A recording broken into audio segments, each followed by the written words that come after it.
Welcome, everyone, to Journey Through the Books of the Prophets. We've had a long break here, and we're at it again. We're going to pick up on chapter 22 of the Book of Shmuel. As I can't do a whole review, but what I can say is at the end of the 21st chapter, so here, and we're going to see today, it's almost all about Shaul chasing David and literally trying to kill him. And we're going to have episode after episode. But we ended already at the end of the 21st chapter, where David escapes to Gat. And there the king was Achish, and someone recognizes that this is David, especially recognize that this is the one who killed Goliath.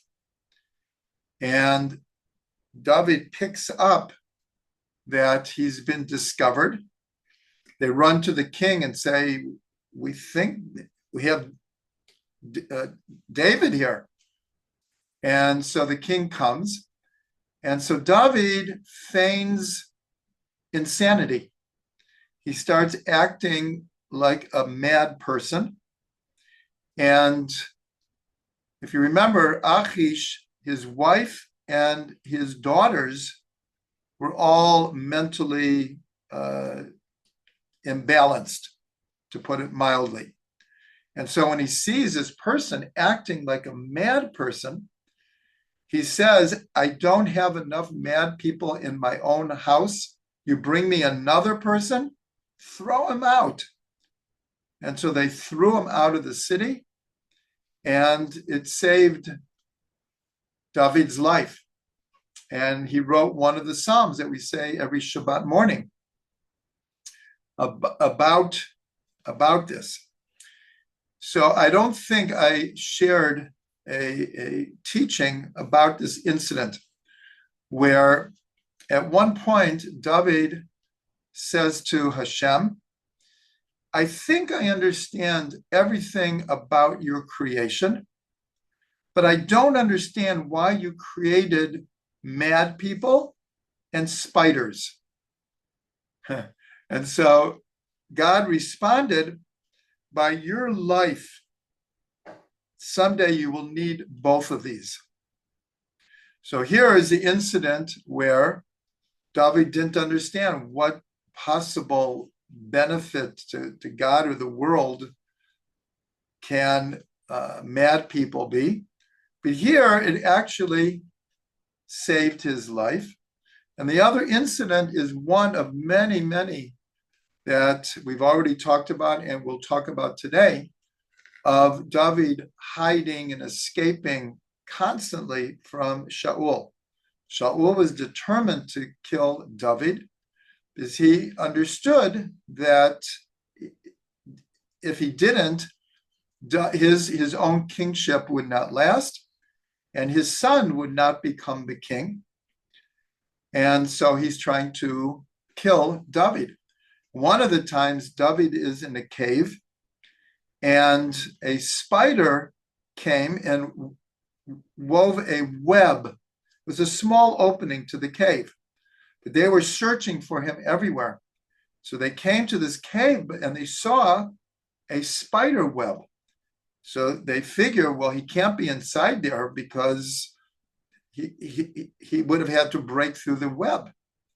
And they went on. And so that also saved his life. These are two incidences that are told about the two things that David couldn't understand, why God permitted these things in the world. So that's the end of chapter 21. We are going to continue on chapter 22 here. As we've been doing, we can't go over every verse. I'm just going to try to tell the story in as general a way as possible and try to put in a deeper understanding. So here, it says that David departed from Gat, and it says that his brothers and all of his father's house heard where David was, and they joined him. Now, this is a very big thing because we've been following the whole story of David, and he was more or less an outcast in his own family. We're not going to retell the whole story, but he was not considered like one of the regular sons. And so really his whole life, he had this shadow over him that he wasn't treated as an equal in the family.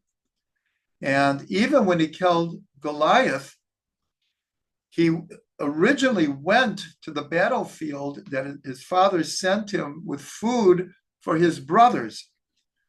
And his brothers treated him very not nicely. Here, already, David is as known as Shaul. He's really a national hero at this point. And yet, Shaul is trying to kill him. So here, the fact that the family didn't feel safe anymore. If Shaul is chasing David, maybe he's going to go after us as well. So here they join him. This is a big thing that they're relating to David, that they were all there when Shmuel anointed him, and he is going to be the next king. So here it says, though, along with his family, it says that everyone that was in distress, anyone who had a debt and couldn't pay it off, everyone who was discontented, they all gathered to David. David attracted all the outcasts. He himself was an outcast.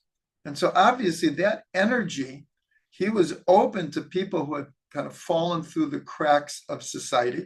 It doesn't mean they were bad people or evil people, not at all. But they had a hard time fitting in, and they were attracted to David. And it says that 400 men gathered around him. So here I want to give over a Torah from Rav Ginsburg. And anyone who has his book on the Hebrew letters will find most of what I'm going to give over here in the letter Tav. Because the letter Tav equals 400. And so he explains the significance of the number 400. And here is one of the places, but the first time that it appears is when Avram buys the cave of Machpelah for 400 pieces of silver. And the Torah never gives us just a number without it being significant and symbolic. So here he's going to bury Sarah. She had just passed away in Hebron. Hebron comes from the root chibur, connection. And according to tradition, Hebron is the connection between this world and the world to come, because all of our patriarchs and matriarchs are buried in Hebron, along with Adam and Eve. And it's considered the connection, the chibur, Hebron, between this world and the world to come.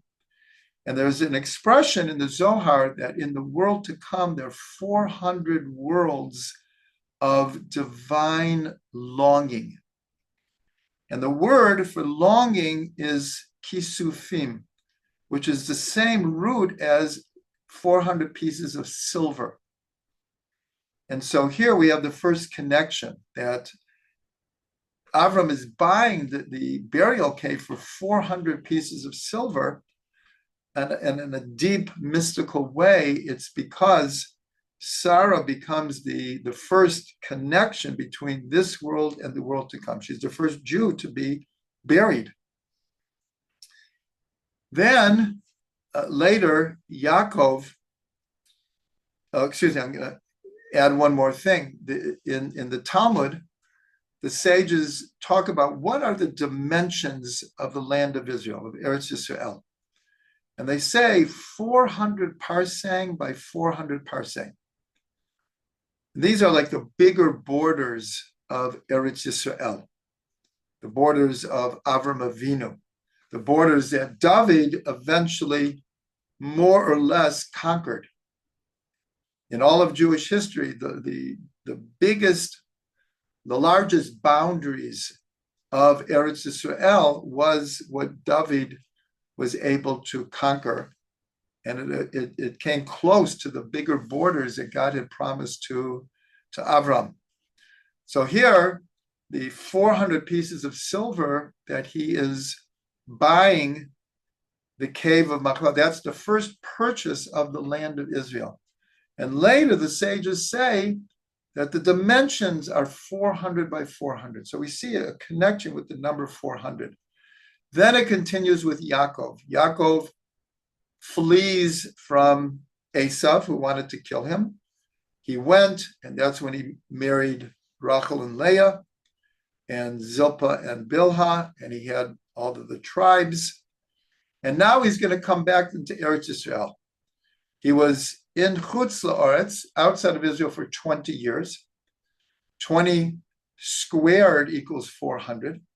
And now he's coming back into Israel, a land whose dimensions are 400 by 400. And in the Torah, it says that Esav came to meet him, meaning really to keep him out of Eretz Yisrael with 400 men.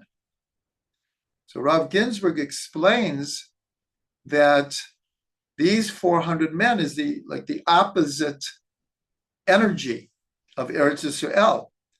Eretz Yisrael is 400 by 400. And here come Esav and 400 men to prevent Yaakov from coming back. In the end, Yaakov defeats Esav, or the angel of Esav, when he was left alone. And then he meets him the next day.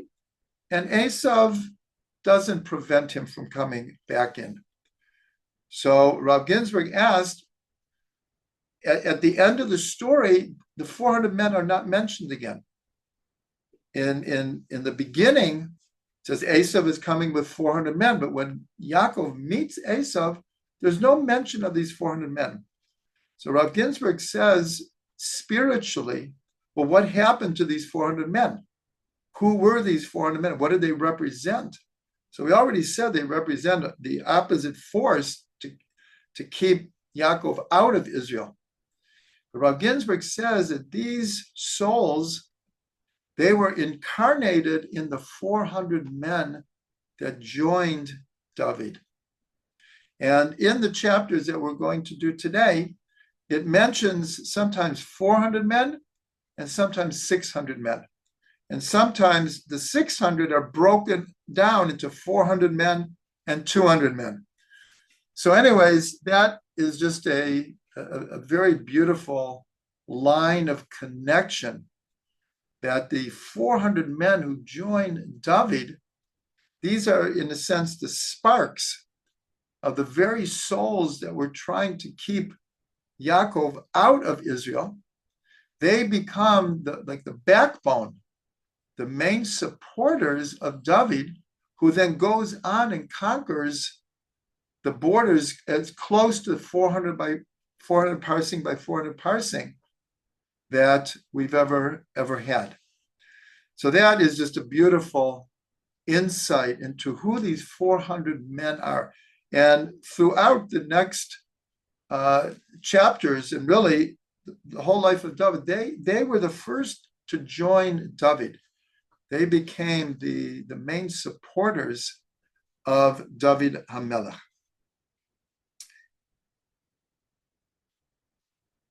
Then David and it's not easy to understand, but he goes to the king of Moab, and he asks if his father and mother and family can stay in Moab because he was afraid that Shaul would go after them as well.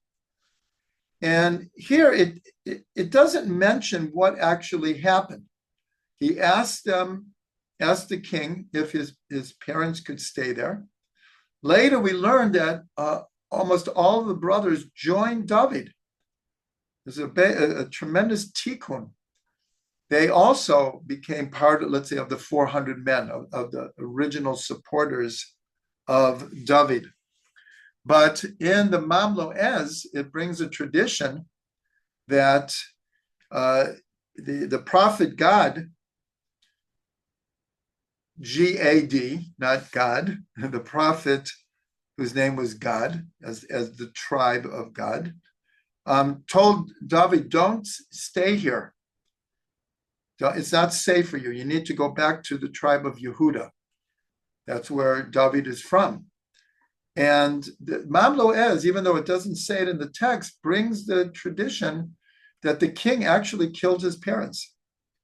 That David thought they would be safe there, but they weren't, and that they were killed. Though it doesn't mention it in the text itself. So now Shaul, we're continuing chapter 22. It goes down to Binyamin, and he tries to gather up people to join his attempt to kill David. And then a new person is introduced here, even though he was hinted to before, and that's Doeg the Edomite. Doeg becomes a main enemy of David HaMelech. And so what happened is that Doeg comes and he tells Shaul, now this is something that we discussed already, so I'm not going to go back and tell the whole story, but when David is literally running for his life by himself, and he literally escaped from his own house, and his wife Michal helped him, even though she went against her father's wishes, but he escaped with literally the shirt on his back. So he comes to Nov. It was a city of Kohanim. And he tells, he hadn't eaten. So Avimelech was the main Kohen there. It was a city of Kohanim. And he told him he's on a special mission from the king. And he had to leave so quickly that he hadn't eaten. So can you spare some food? And then he said, also, can you spare a weapon? And it turns out that Avimelech was in the possession of the sword of Goliath. And so he didn't suspect anything. Here, David is the son-in-law of the king. He hadn't heard that King Shaul was trying to kill David. So he trusted what David said. He gave him bread, he gave him the weapon, and David left.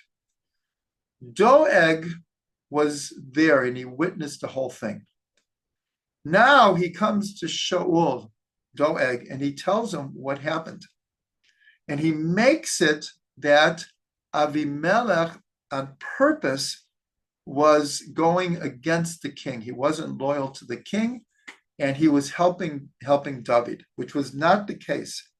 Doeg was totally lying about this. So Shaul calls in Avimelech and accuses him of being disloyal. And Avimelech says, it's not true. I didn't suspect anything. David is your son-in-law. He said he was on a mission from you. How is that? I acted accordingly. And so Shaul, as we've discussed, is really has an evil spirit. That's how the text explains it. We've discussed, how do we understand this evil spirit? And we've used terms like bipolar, schizophrenic, manic depressive, split personality. Any or all of those could describe what Shaul is going through. As we're going to see shortly, many times he turns around and he asks David to forgive him for chasing him and for wanting to kill him. And at that moment, he means it sincerely. So Shaul, his soul is terribly complex, and as the text calls it, like an evil spirit. And so Shaul tells his soldiers, kill everyone in the city. And the soldiers wouldn't do it because they understood that Avimelech was totally innocent and they would not do it. So Shaul turns to Doeg. He's the one who makes the accusation and he says, you do it. And Doeg did it. And it says that he killed on that day 85 people. And the justification that Shaul made in his mind is that in the Torah, there is a concept that we know that idol worship is considered one of the worst sins. And the Torah says that if someone is found worshiping idols and they're warned and they're witnesses and they continue to worship idols, then according to the court, it's like a death sentence. And then it says the same thing with an entire city. If it's heard that a whole city has left Torah and mitzvot and are worshiping idols, that you can't allow them to continue to do this. So Shaul used this, we'll call it excuse, because we're told that it really never happened. But here Shaul was using that to justify killing everyone because they were disloyal to the king. They weren't accused of worshiping idols, but very similarly, that if someone is disloyal to the king, then according, again, all of the stipulations have to be met. The king had the right to use capital punishment. So that's what Shaul did here. It was more that than this idea of the idol worship that I brought up. And then we're told that one of the sons of Avimelech survived, Eviatar. And he comes to David, and David promises to protect him. We can only imagine how David felt here. Because he was in a desperate situation, and it's true, he did not tell the truth to Avimelech. He didn't tell him the truth. And obviously he felt very responsible for what had happened. And so here the least he can do is he promises Eviatar that he will protect him. And then in the midst of all of this, the Philistines attack one of the cities named Keilah. And so David prays to God, what should I do? Because I'm running for my life. I have to protect my life. But here, the whole city is in danger. So God tells him, go save the city. And that is what David does. And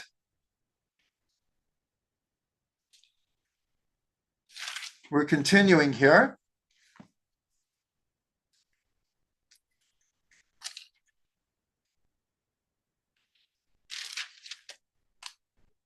We are now in chapter 23. And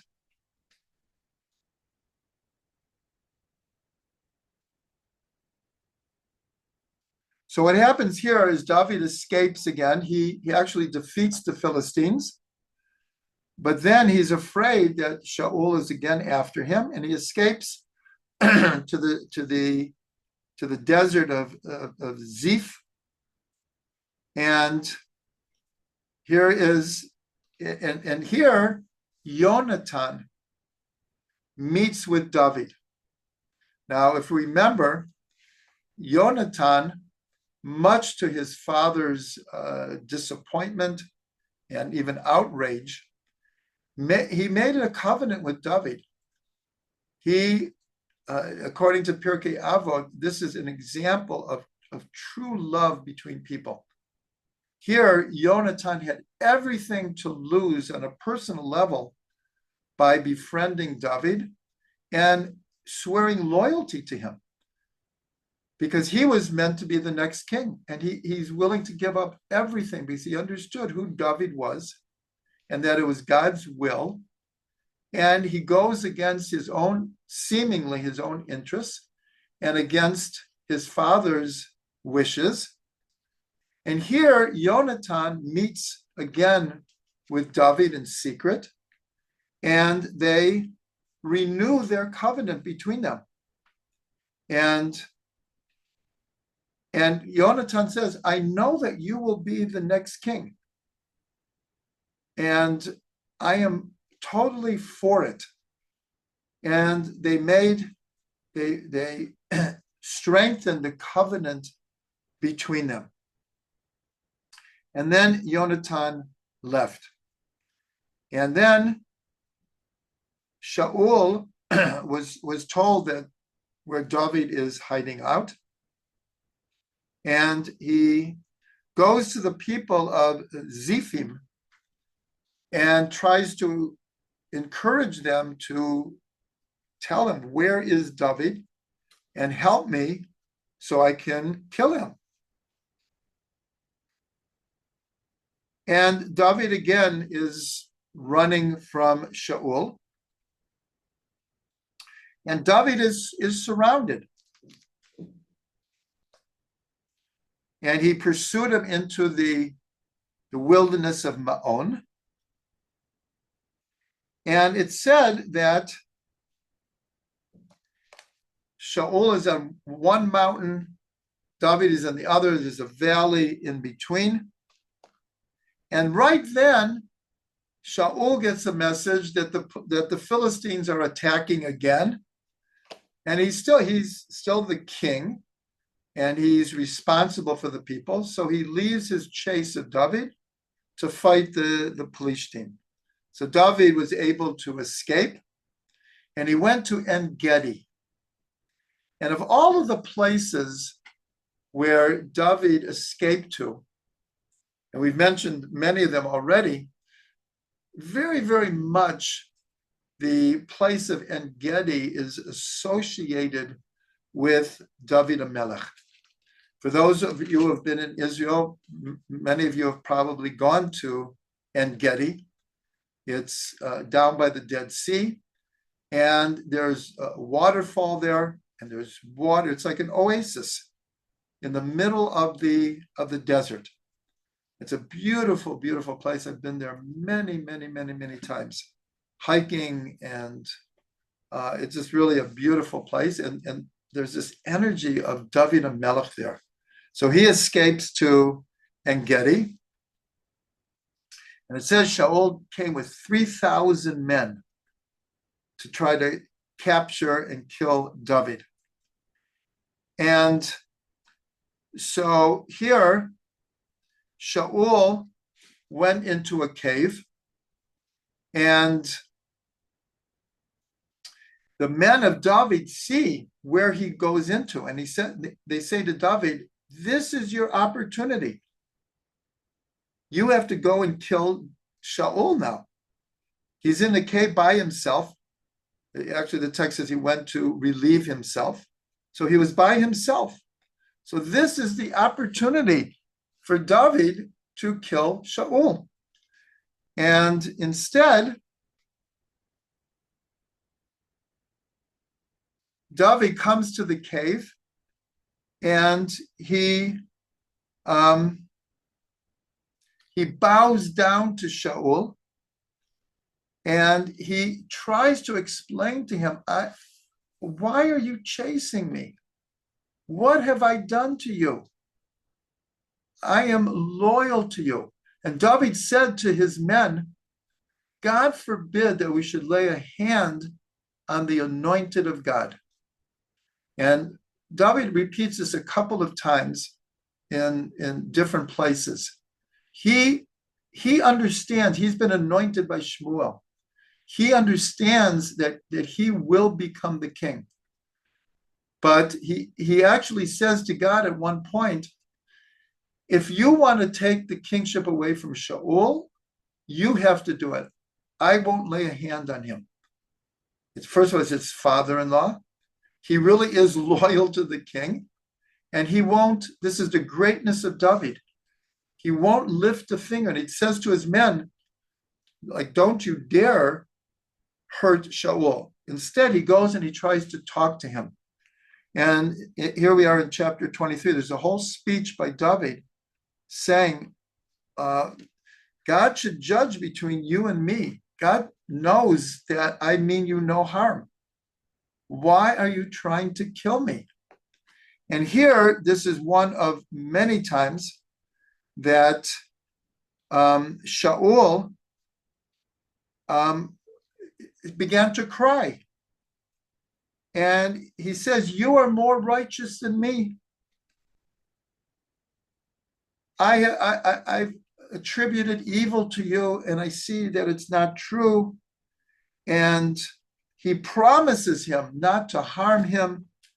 And he thanks him he understands that David could have killed him, or David's men could have killed him right there. And so he acknowledges that I've done wrong. I will leave you alone.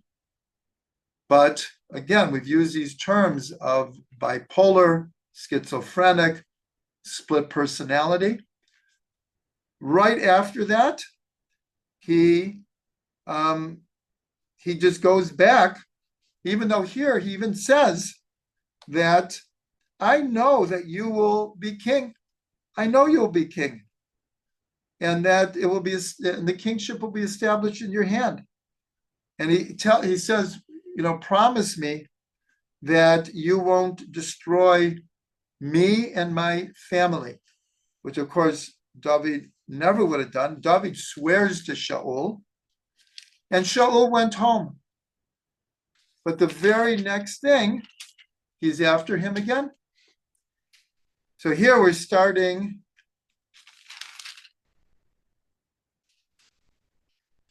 Excuse me. We're starting chapter 25 now. Now the whole story changes somewhat. We're going to go through this fairly quickly. This is the whole story of Naval and Abigail. Up north, because David's moving around all over the place, and he also has this little army with him, and they have to survive. They have to eat, and they have to have places to sleep and everything. And so among all of the different travelings that are happening here, David's men are in the vicinity of a man named Naval. And he has a lot of sheep. And the men of David, in those days, there were robbers and thieves, and they would steal animals. And the men of David protected the possessions of Naval because it was the right thing to do. They were like hanging out there anyways, and so they were protecting. And so they're running out of provisions. David joins them and sends a message to Naval saying, we've been very, very good to you. Naval was very wealthy. We've been very, very good to your men and your possessions and your sheep and everything. Could you please give us something to sustain ourselves? Naval sends back a message like, who are you that I should give anything to you? And so David is outraged. He's really outraged that his men have been protecting this man's possessions, and he's very wealthy, and he won't acknowledge anything. And so David is going to go, and he is going to kill Nabal. One of the men tells the wife of Nabal, whose name was Abigail, telling her the whole story. Now, she understands immediately she has to take action. So she arranges a couple hundred loaves of bread and some wine, and it says parched corn and raisins. And she goes to David like on the sly with her servants, and she speaks to David. Now, again, I'm going through this very quickly, but this is all of chapter 25. It's a long chapter. And she comes to David and, in short, basically talks him out of killing Nabal. And she says something very interesting. And she says that he is like his name. So is he.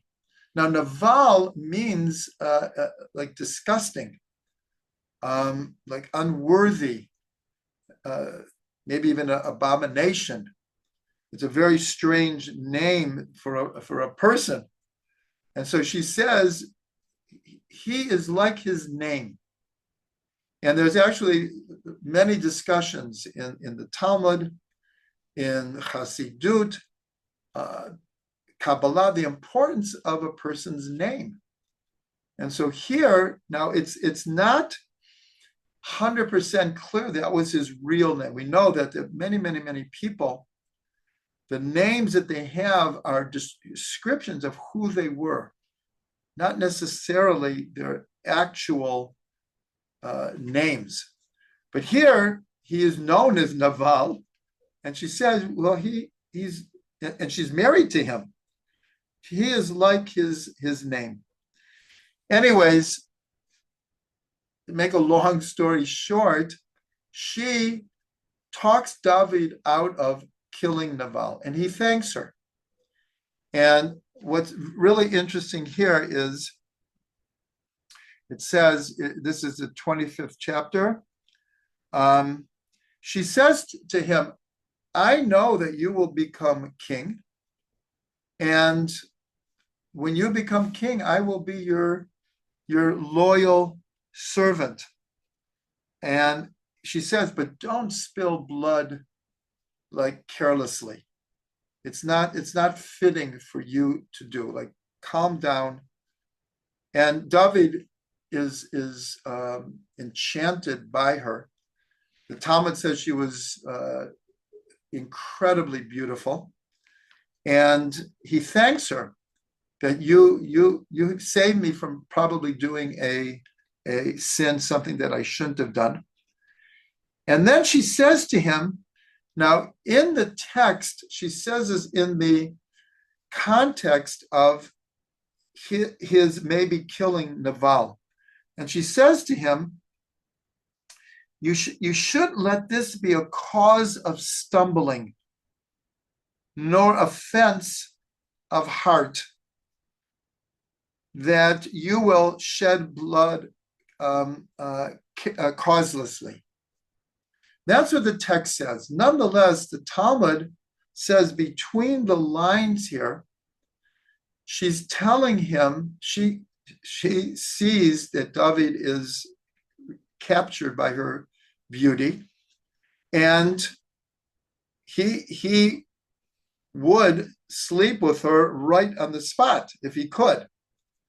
And she, between the lines here, is saying, not just killing for no reason, but I am a married woman right now.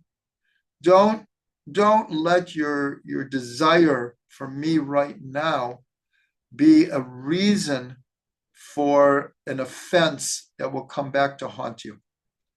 And the sages say that we have to understand that she is considered one of the 7 women prophetesses.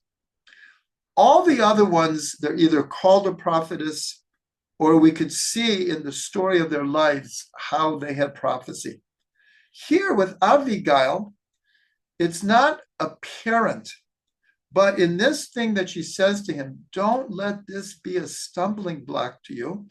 They say she was warning him not just about herself, but about Bathsheba, that she saw prophetically, that she could see in David's eyes that he really desired her. And she could see that if he wasn't checked, he might go ahead and fulfill his desires. And she said, don't let this be a stumbling block. But the sages say she was also seeing prophetically and warning him about the test that he had with Bathsheba, which he did not pass. In other words, again, he was enchanted by Bathsheba's beauty, and he took her before the time. The sages say that they really were soulmates. They say even from the time of Bereshit, they were meant for each other. And eventually they did marry, and they had Shlomo. And so it was meant to be, but David couldn't wait. So here we see, that's how the sages explain why she's one of the 7 prophetesses. And then, so the incident dies, and she even says, one second.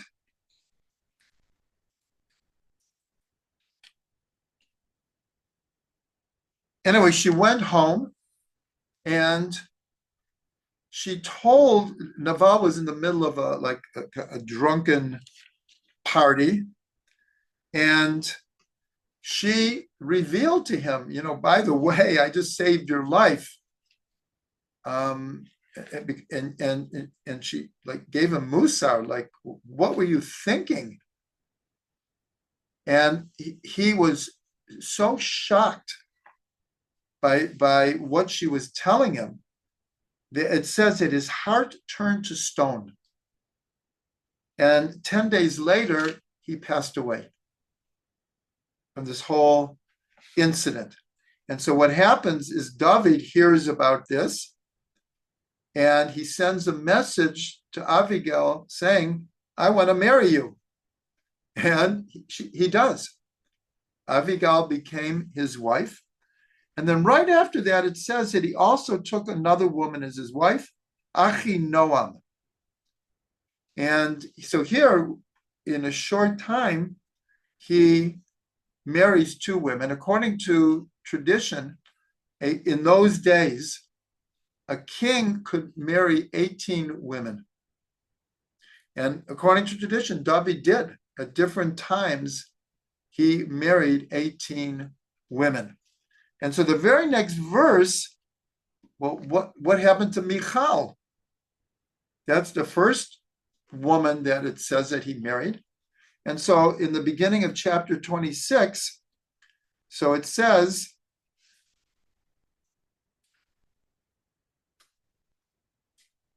that Shaul took Michal.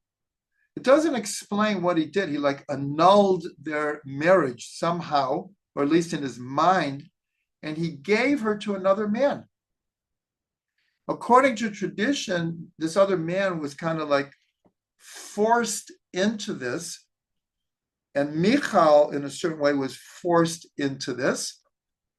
And it says that this man never touched Michal sexually. He never touched it because he understood there's something wrong here. So that's how chapter 26 opens up. And we're just going to do chapter 26 quickly. And here again, Shaul is running after David and has a whole army with him. And David is like near the camp of Shaul, and his men say, let's sneak into the camp and kill Shaul. And again, David says, God forbid to touch the anointed of God. Nonetheless, David says, well, let's go in. And they plot that they're going to take his spear. And David is going to again try to explain to Shaul, here, I had another chance to kill you. And that's what they did. They snuck into the camp. Shaul is sleeping. Everyone is sleeping, including Avner. Avner is the head of Shaul's army. He's also sleeping. And Shaul's spear was right, like right near his hand, that if something happened, he could just grab his spear and protect himself. So David takes his spear, he goes outside of the camp, and then he yells to Shaul, and he explains, I have your spear. I had another chance to kill you. What do I have to do to convince you that I don't want to do you any harm? And again, he makes a whole speech saying you're misinterpreting who I am and what my desires are. I don't want to hurt you. I'm loyal to you. And again, and he taunts Avner and says, how is the general who's supposed to protect the king asleep? How could you let me take the king's spear? I could have killed him. I could have killed you. And he's trying to convince him. So here in chapter 26, like in the previous chapter, David gives a whole speech trying to prove to him that I'm not your enemy. I don't mean you any harm. And again, this is how chapter 26 ends, that Shaul, he says to David, he blesses him, he calls him my son, and he says, you're going to do great things, and you shall prevail. And David left, and it said Shaul went back to his place. Chapter 27, David again is like, he's running from Shaul. So that's where we're going to end for tonight.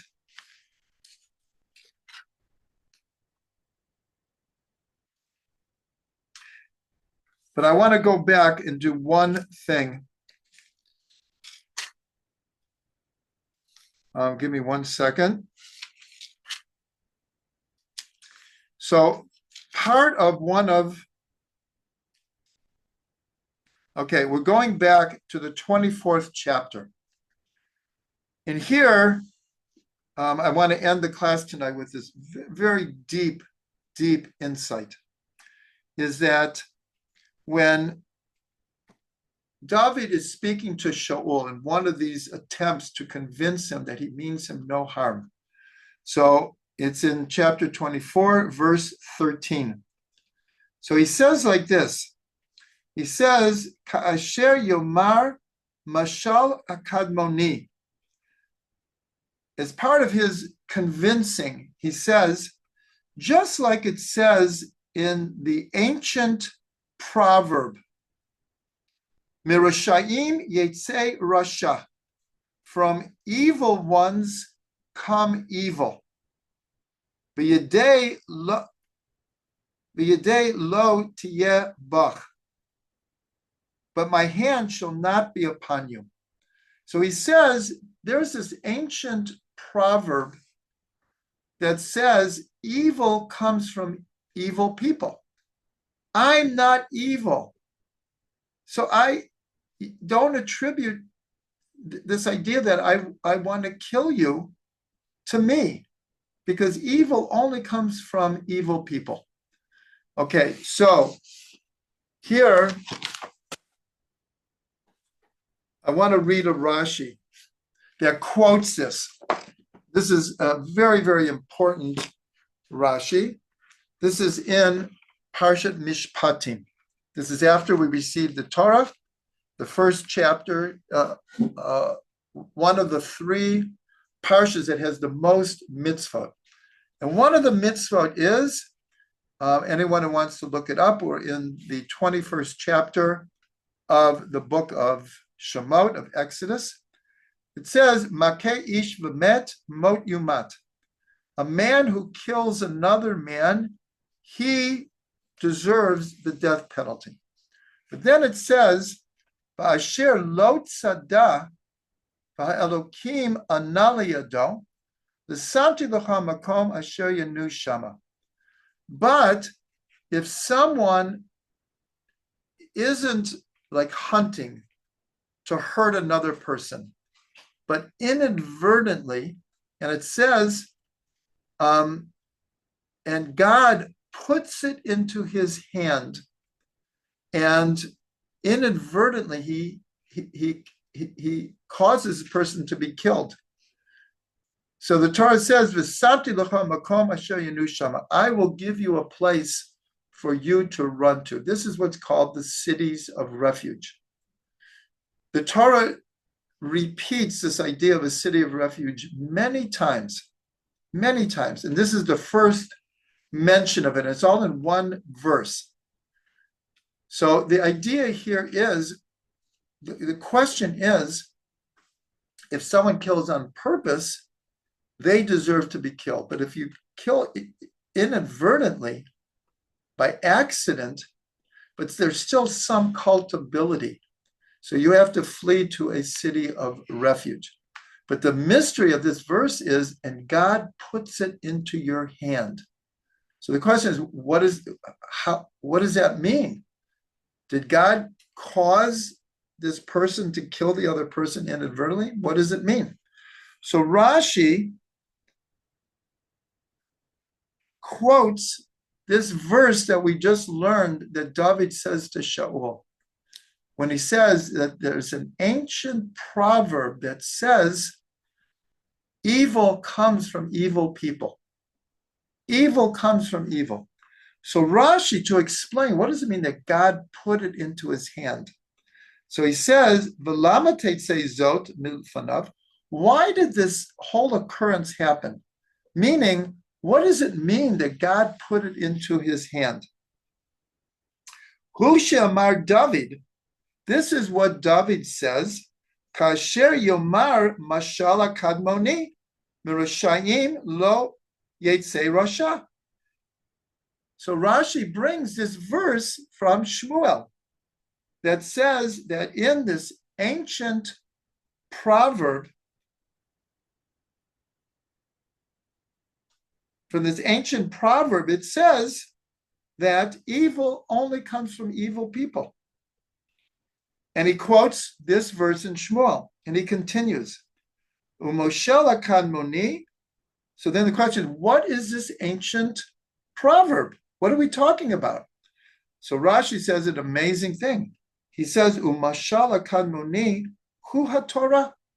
The Torah itself is an ancient proverb, a mashal, meaning that when we talk about learning the Torah according to Pardes, the simple literal meaning, the alluded to meaning, pshat and remez and drush, that the symbolic, allegorical, metaphorical parable of the Torah, this is what we're talking about. There's a whole level that we can understand the entire Torah as this ancient parable. It's really an astounding thing that Rashi is revealing here. And Shehu, so he says, Mashal kadmoni hu Torah, shehi mashal kadosh baruch hu. This is God's parable. The Torah is God's parable. Shehu kadmoni shel olam, because he is the most ancient of anything. God is the first cause. And so he is the most ancient, and his allegory, his metaphor to the world is the Torah.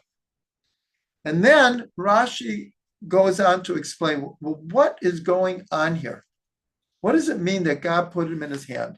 So Rashi, this is a classic Rashi, says the case here is